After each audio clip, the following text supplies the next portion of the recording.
Hello everybody and welcome back to the channel. It is time for the aftermath. I want to just get right into the aftermath without talking too much about thoughts to begin with, but I'll just go ahead with the scoreline. It finished Fulham 1, West Ham United 1 at Craven Cottage.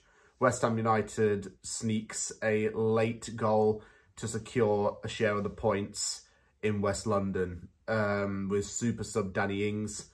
Well, being the super sub and coming on late in the game and scoring West Ham's latest ever Premier League goal, I believe.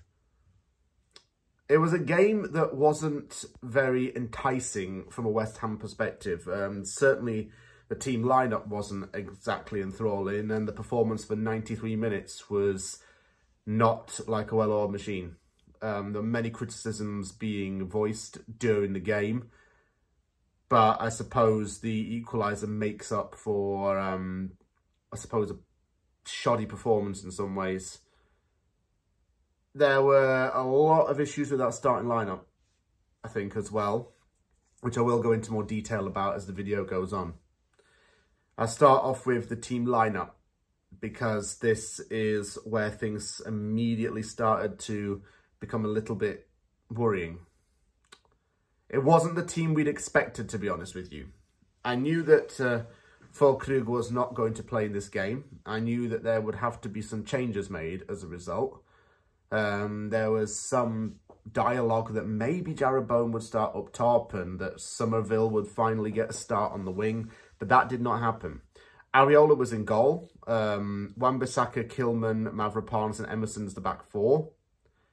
Here's where things get a little interesting. Guido, Rodriguez and Edson Alvarez were the pivot as normal. That one wasn't a concerning thing. But what was really strange to me is like Souček was in a 10 role with Paquetá benched.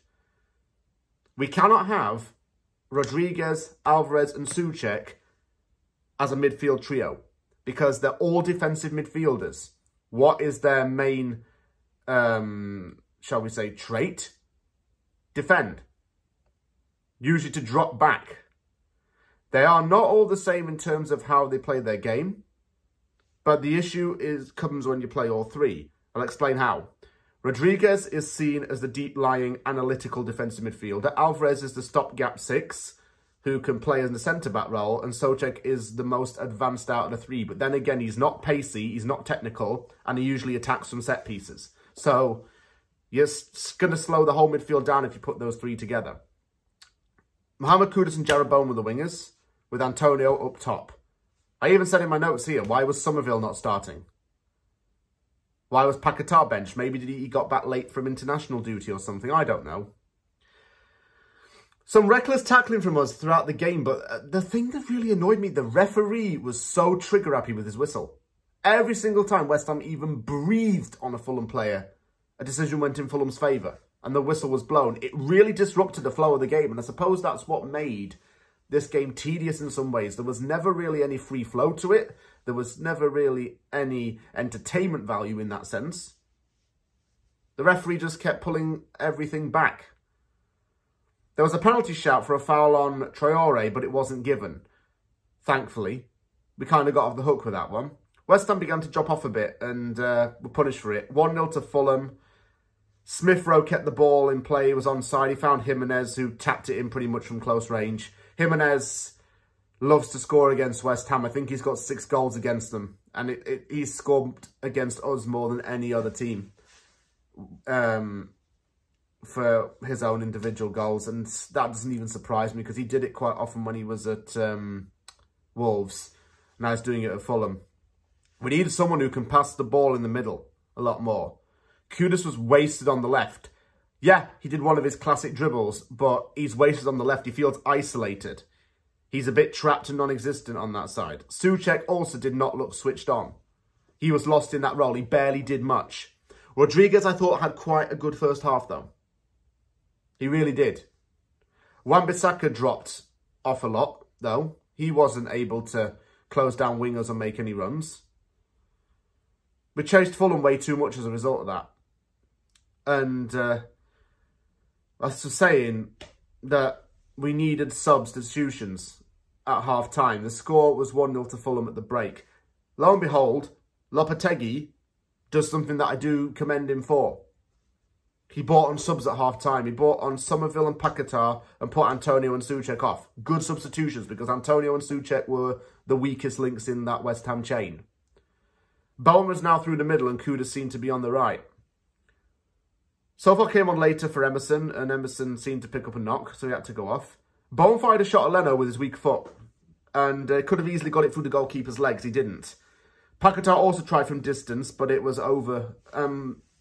It was, just to think, a shot with very little chance of going in. I think that we seem to try a little bit more at this point. We at least passed the ball around a little bit more and moved it better. But the referee still kept blowing back all the time. And it was a joke, really.